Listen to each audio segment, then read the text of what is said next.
ლეონარდო სანტუსია ბურთით, რომელიც ძალიან კარგად თამაშობს ბოლო პერიოდში და გუნდის ერთ-ერთი ყველაზე მნიშვნელოვანი მოთამაშე გახდა. და აქ შეიძლებოდა უკვე სადებიუტო გოლი გვენახა უელტონ კარვალიოს შესრულებით, ყველანი ველოდით ალბათ ჩაწოდებას და იმ მომენტს საიდანაც უკვე ვაწადის მმართველობით განხორციელდებოდა პასი, მაგრამ კარვალიომ აიღო საკუთარ თავზე ეს ეპიზოდი შვენ ჩემპიონატში, მოკლედ ეს სლოვაკური, სომხური და შვედური და გერმანული გამოწყობა, რა თქმა უნდა, მას დაეხმარება. აკი არის შანსი, რომ რუსთაველებმა ანგარიში გახსნან და ვინ თუ არა ჟან სოუზადი ალმეიდა, რომელიც ამ სეზონში მეშვიდე გოლის გატანა სახერხებს, შეხვედრის 28 წუთზე რუსთაველები გადიან წინ. რამდენიმე წუთის უკან ქონდმა გაიტანა კიდევ ერთხელ განმეორებით სეიხასის ჩაწოდება, ის დარტყმა მაკაცარიამ დაბლოკა და მერე დამატებაზე უკვე თამაშა ოლივეირას დარტყმა იყო ცენტრალური მცველი. ჩვენ ამაზეც ვისაუბრეთ, რომ ცენტრალური მცველების მხრიდან არაერთი გოლი ვნახეთ რუსთაველთა შესრულებით რუსთაველი ცენტრალური მცველებისა და ამ შემთხვევაშიც ამ გოლში რა თქმა უნდა ძალიან დიდი მონაწილეობა და ზეგავლენა მოახდინა დავიდ ოლივეირამ. მისი დარტყმის შემდეგ მაკაცარია იგერიებს ბურთაშიც მოკლედ რომ თქვა თანაბარ პირობებში თუ წარმატებულად გაართმოს იმ შეხვედრას თავს გადაინაცვლოს პირველ პოზიციაზე პრინც ოსეი აქ 1-1-ზე დარტყმა და 2-0 რუსთავი უკვე ორ ბურთიანი სხვაობით გადის წინ. გატანილი გოლის ავტორი ხდება განელი ლეგიონერი მეათე ნომერი პრინც ოსეი და ხედავთ რუსთაველ გულშემატკივარს, რომელიც რა თქმა უნდა წინვალე განწყობაზე დადგა აი ამ უკვე სიმშვიდის გატანილი გოლით. ბურთიანი სხვაობა გააბათილა სპაერთან, როდესაც პირველი ტაიმი გუნდმა წააგო, აქ არანაირი თამაშგარი არ დაფიქსირდება, ბუნებრივია. პრინც ოსეიმ თამაშის წესების სრული დაცვით მოახერხა ამ გოლის გატანა. მაქსიმალურად სწრაფად ითამაშა, ბურთთან ერთად განაგრძო სვლა და 1-1-ზე გასულმა მეკარესთან გახედა კარს და უზადოდ წინვალედ შეასრულა ეს დარტყმა და თავისი გუნდი უკვე ორბურთიანი ძალიან კომფორტული სხვაობით დააწინაურა. ხედავთ რუსთაველთა სამწვრთნელო შტაბს წლის უკან შეძლო ბოლოს ეროვნულ ლიგაში გამარჯვების მოპოვება დინამო თბილისმა.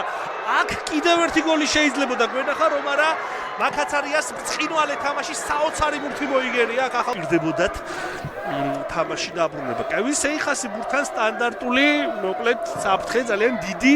კიდევ ერთი ეპიზოდი და კიდევ ერთი გოლი ისევ სტანდარტულიდან. ამ შემთხვევაში გატანილი გოლის ავტორი ხდება სოლომონ კესი, სამი ფორვარდი, ჟან სოუზადი ალმეიდა, 9 ნომრით, 10 ნომრით პრინც ოსეი.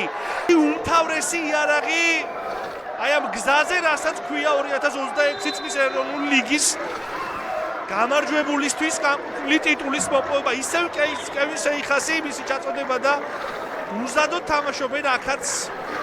რა თქმა უნდა, დინამოელებმა დაუშვეს მეორე სართულზე ორთაბრძოლისას შეცდომა სოლომონ კესი უმეთვალყურეოდ დატოვეს. არ იყო აქ რაღაც განსაკუთრებული ორთაბრძოლა და ამის შემდეგ მოპოვებული ეს უფლება, რომ ეს დარტყმა განახორციელებინა. ნახოთ და გამოჩნდება იმედია პრინც ოსეის ხო, ბერუაშვილმა ხდება ეროვნული ლიგის სატურნირო ცხრილში პირველ პოზიციაზე მყოფი გუნდი. ორი კი ლამაზი ეპიზოდი დღევანდელი შეხვედრიდან ნიკა ნინუა ამ მატჩის ახლოს იყო. ტიფუტკარაძემ სპაერის მეკარე მოიგერია ურთულესი დარტყმა, ამ შემთხვევაში უკვე პაპურა ბერუაშვილი აპირებს, რომ ამ შეხვედრაშიც არ გაუშვას გოლი და მშრალი მატჩების რაოდენობა გაზარდოს. მეტოქის საჯარიმოსთან მისვლაც კი არის შანსი დარტყმა და პაპურა ბერუაშვილი კვლავ მოწოდების სიმაღლეზეა. დავაღიაროთ, რომ არ გამოვიდა ეს დარტყმა, მაინც და მაინც ისეთი როგორიც შეიძლებოდა რომ გამოსულიყო, უფრო უკეთ და გამოსულა დარტყმა. გუნდმა იმდენად გამორჩეულ გუნდებთან მოახერხა ჯერის ეპიზოდი, ნახოთ პარკაძის რომ მოძრაობა, პასი ალბათ საჭირო, გაკეთდა, კაკაშვილი დაარტყამს და გამოიტანენ დინამოელები აქ გუნდს ერთობლივი ძალებით. ის და ქართული ფეხბურთის გულშემატკივარმა ამ სეზონში კიდევ ერთხელ 15 შეხვედრაში 3 გოლის გატანა მოახერხა.